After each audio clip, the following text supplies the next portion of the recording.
ساکنان شهر ترسونزاده جشن 28مین سالگرد استقلالیت دولتی جمهوری تاجیکستان را با شکوه و شهامت خاصه تجلیل نمودند. اهالی 10 جماعت و شهرک، جوانان، بانوان، شعبه فرهنگ، شعبه معارف، کارخانه‌های استحصالی، بیمارخانه مرکزی شهر، ورزشگران و خواجگی‌های دهقانی خرد و میانه در این روز نمونه دستاوردهای تمام ساحه‌های خواجگی خلق را به نمایش گذاشته بودند. نمایندگان مهمانان سرول از این نمایشگاه دیدن نمودند برای زحمت‌های ساکنان اینجا بهای خوب دادند.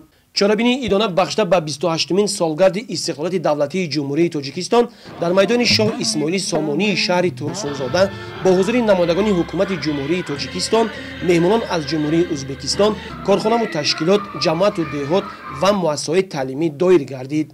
سرول رهبریت شهر ترسونزاده مردم کشور و ساکنان شهر و دهات را تبریک گفته قید نمود که باعث سرفرازی است که جشن 28مین سالگرد استقلالیت دولتی را مردم تمدنساز و آبادگر و زحمت پیشه و با فرهنگ شهر ترسونزاده با روحیه بنیادکاری و سازندگی استقبال گرفته برای باز هم تحکیم بخشیدن پایه‌های دولت جوانمان سهم وطن دوستانه خود را می‌گذارند.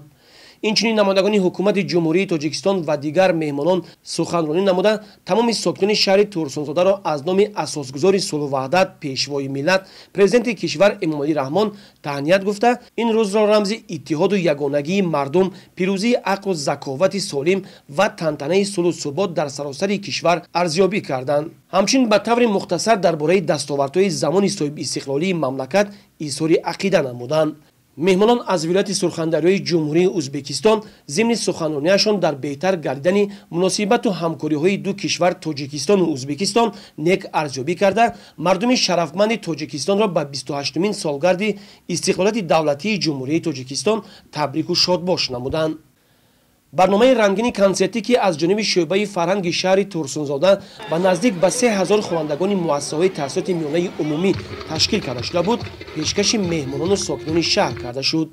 اهل فرهنگ و خوانندگان توانستند با هنرمندی و نمایش‌های خود با جلوه دادن رمزهای دولتی جمهوری تاجیکستان، پرچم و نشان حاضرین را برای وطن دوستی و آبادکاری دعوت نمایند. برنامه کنسرتی که از رقص و سرود و صحنه‌های جالب عبارت بود، پسند حاضرین گشت.